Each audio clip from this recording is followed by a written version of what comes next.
I don't think we have pads big enough to. Everything. If I even have an ounce of like less tightness, that's what I have to set up every time. Get out of my shop, man. He's always always just following me around like a lost puppy.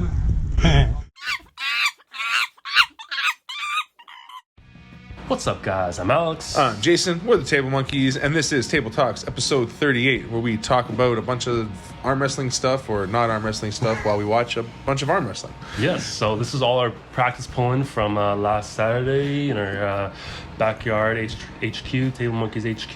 Yeah, it was a beautiful day in Toronto, and things are starting to open up slowly here, so I guess we felt comfortable having a few more people since it was outside and we were covered in vitamin D. Still very slowly, I might add, though. I wish it would speed up just a little bit. Yeah. I'm running out of clothes. Yeah. Seriously, we're still on essential things only up here. It's pretty ridiculous. I've been bulking since the winter and I can't fit in half my clothes anymore.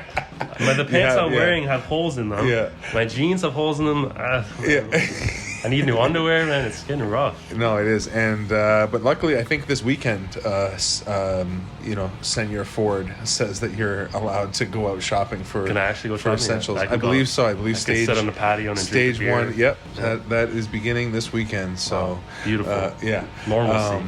And something else that's happening this weekend. There's going to be some matches happening out in Europe. Yeah, we just had that. We had that one match a couple weeks ago, Devin and well, we got 3 matches. Devin and Mike. Yeah, the big, two of them were kind of okay. You know, I mean, they were good matches, but they weren't defining anything in the world of arm wrestling. Yeah, that was like a teaser event for what's about to come up, and hopefully more events later this year. Yeah, because the thing we need to see top level guys pulling, because it's the only way to define the waters. It's the only way to really know where everybody stands, and because we've had such a drought of like real tournaments and stuff.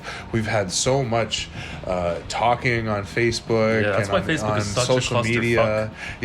Of dumbass comments lately. It has its moments. It has its moments of being quite retarded. There's just too much doubt in the air, too much speculation. We don't know where everyone sits. People haven't pulled in years. At this point, like we're literally over a year. A lot of guys like Levon, it's been almost a year and a half, right? 17 months or something like that since he's pulled, and so it's really hard to know where everybody stands because things change a lot, from month to month or whatever in this sport, and styles make matches. So not everybody, like just because you can beat one guy doesn't mean that you can beat somebody else. So you got to see everybody pull everybody in order to really understand where people stand. And exactly. So like we know Devin can beat Jerry Cataret and Michael can beat Jerry Cataret, but a match I'd really love to see is Jerry and Vitali. Because of the opposing styles. Even though Vitali is considered number 2 in the world, I think Jerry has a really good shot to beat him. I think Jerry's a great matchup for Vitali. That's a perfect example of like styles make matchups, and I don't know that Vitali could beat Devin or Michael, but I would give him an edge over Devin or Michael versus Jerry. I think Jerry has a much better ace for Vitali's style, and that's why you got to see matches like that happen. And so on this weekend coming up, there's going to be the matches in Istanbul, so that's really good. We're going to get to see. We talked about this before, the idea of like East versus West, right? So it's going to help define a lot of things of where do people in the East match up to people in the West. Of course. So Mask versus Gasperini. Obviously, we're going for Mask. I want Mask to win. I think it's really close. It's definitely going to be closer than the last event. You think so? You think it's going to be closer? Just Gasperini's put on a lot of weight, a lot of mass. He's gotten way stronger. He was very impressive with Vitali, even though it was just a practice pull. Yeah, he is a practice champion. So and as much as you joke about that, practices do count for something. There is, some things to be learned, but it's also things can also be deceiving in practice. So I know that Matt's coming in ready. I think one of the things people have talked about a little bit is just the idea of Matt's going there. It's his the Turkish refs, like everything as far as the setting is very much in Gasperini's favor, So Mask is a bit of an uphill battle on that front. He says he's not worried about the rules and stuff, and he did kind of grow up pulling WAF, so he feels comfortable with that. The only problem not problem, or the only thing he might run into, or that could be an issue, is that with the WAF setup, so much power lays in the ref's hands to basically take a match from somebody without much really happening, you know. So true. Hopefully that doesn't happen. Not saying that it will, but either way, hopefully it doesn't, because that would be kind of one of the only things that could screw up, you know, good matches like this. But then moving down the list, there's I guess a new one that we didn't talk about last time. Sarah Bachman's got a match. Sarah Bachman and Irina Driva.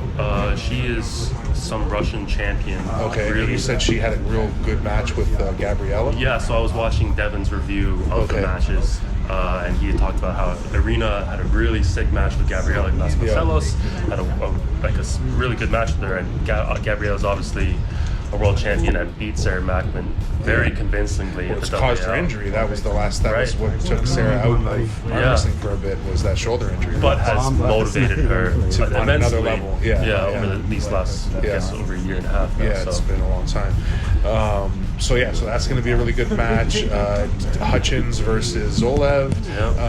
And I know that, I guess, so one of the big things with people don't realize maybe is that this is a almost 20 kilo heavier version of Zolev. Right? He's an 80 kilo guy most of the time. Yeah, he's usually 80 kilos. They're pulling at 97, which also means that Hutchins has had to make weight to 97 kilos. So I don't think that's going to be too much of a problem for Hutchins, because he's done that so much, although he is a little bit older, so that might play a factor. But it's also almost 15 pounds heavier than what he's been used to making, because he usually makes 200.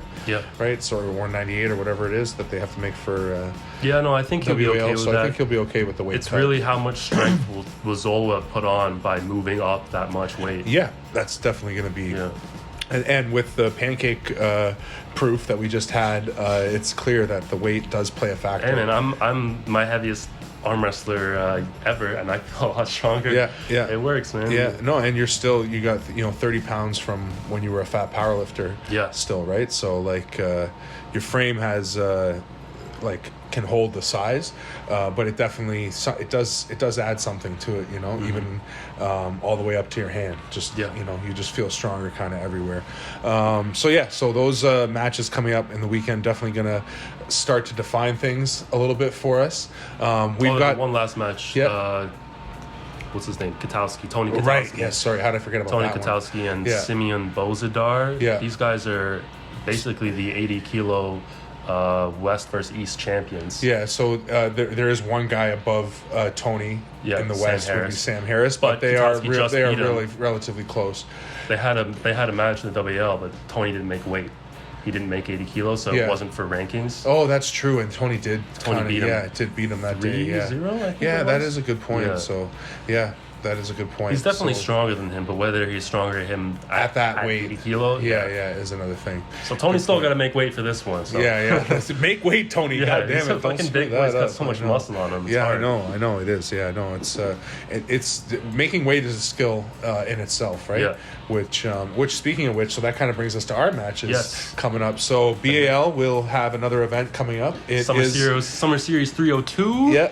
And the thing, as we said earlier, yes, Toronto is opening up a bit. Things are starting to, be a little bit more open, and you can gather, but it's still restricted. There are still limitations. So these BAL events are still private. They're still invite only. So we get as many people as we can to come to these things, but there are still some limitations. We want to host as many matches as possible. So when we have a lot of competitors coming, we can't have that many guests coming. Exactly. Unfortunately, and we've got a limited space as well. My backyard really isn't that big as much as arm wrestling as we seem to be able to cram into that little space. But either way, we got some matches coming in. In these matches, there will be a lot of rankings happening.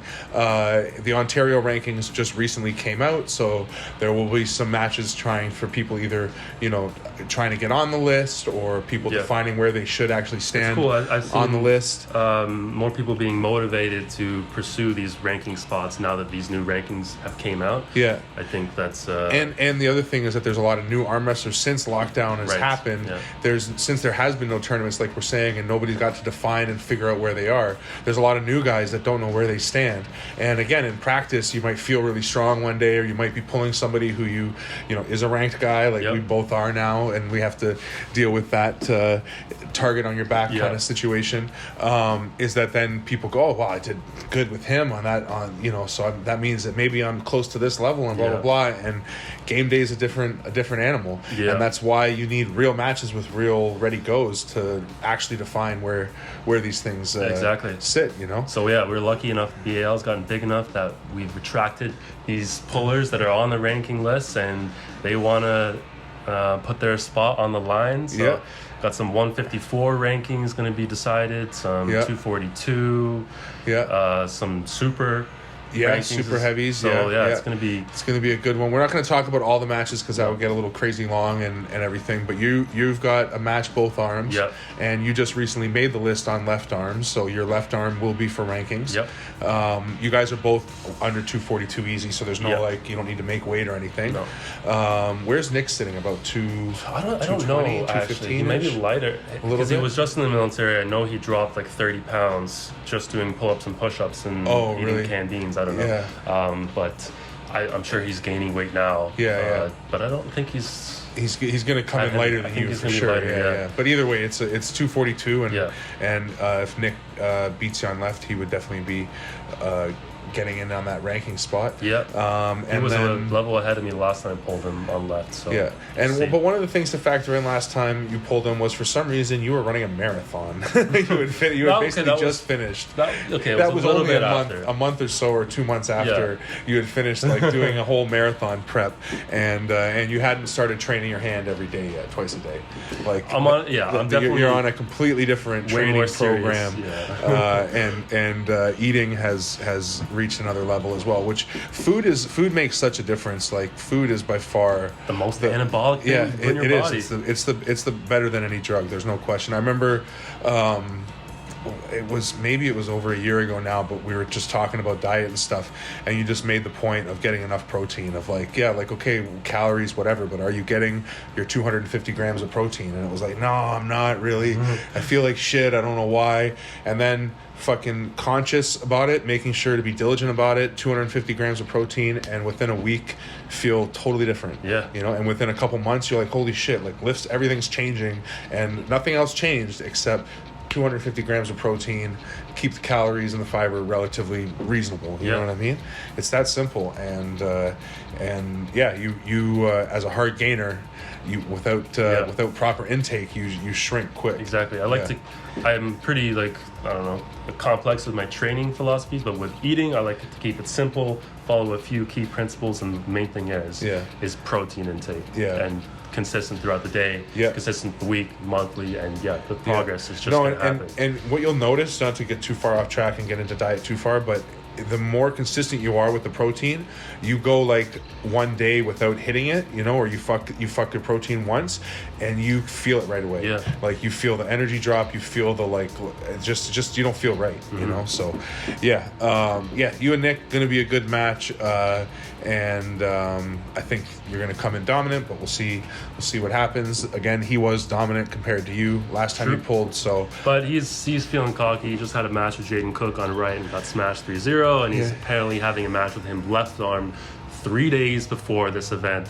Well, that won't be very smart, but either way, it's not smart. But we'll see. Either way, there will be other ranking matches happening. Dustin has a match. Somebody's coming after his left hand. Robin, maybe biting off more than he can chew. We'll see. But the main thing is we got to have all these matches, so we got to find out where people stand. Yes. So more events are needed, and there'll be another BAL later on as well. Well, see, so now since things are opening up, we got more things happening. So Dave Knox is throwing an event at the end of July. Which a lot of people know about with Sega. BLM's got a match with Yannickosaurus. There's a bunch of great matches going down that day. So in order to not crowd everything up, we got to start spacing things out now, which is amazing. So our next BAL will be July 10th, and we're doing it with the Arm Cats. If you guys know who the Hamilton Arm Cats are, you've definitely seen the Askies on our channel because they pull with us all the time. Again, nothing is wide open yet, so this is another invite only, but this will be a relatively large event. So if you are an active Ontario puller, the chances are that you're going to hear about it. So think about that day, July 10th. It'll be somewhere in the Hamilton region. Yeah, maybe near Burlington, not sure. That's as far as we're going to go with information. But again, if you are on part of some Ontario club, the chances are you're going to hear about it. We're going to contact the 5 or 6 clubs and let people know.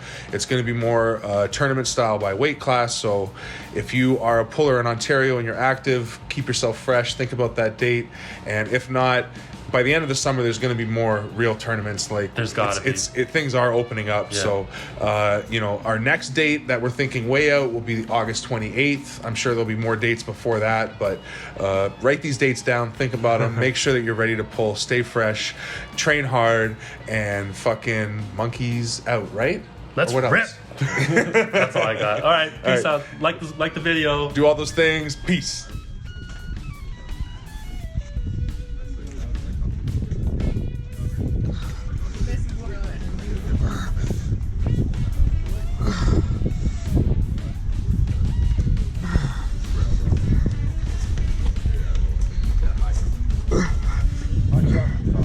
Huh? When you're there, punch up. You just wait until they make it.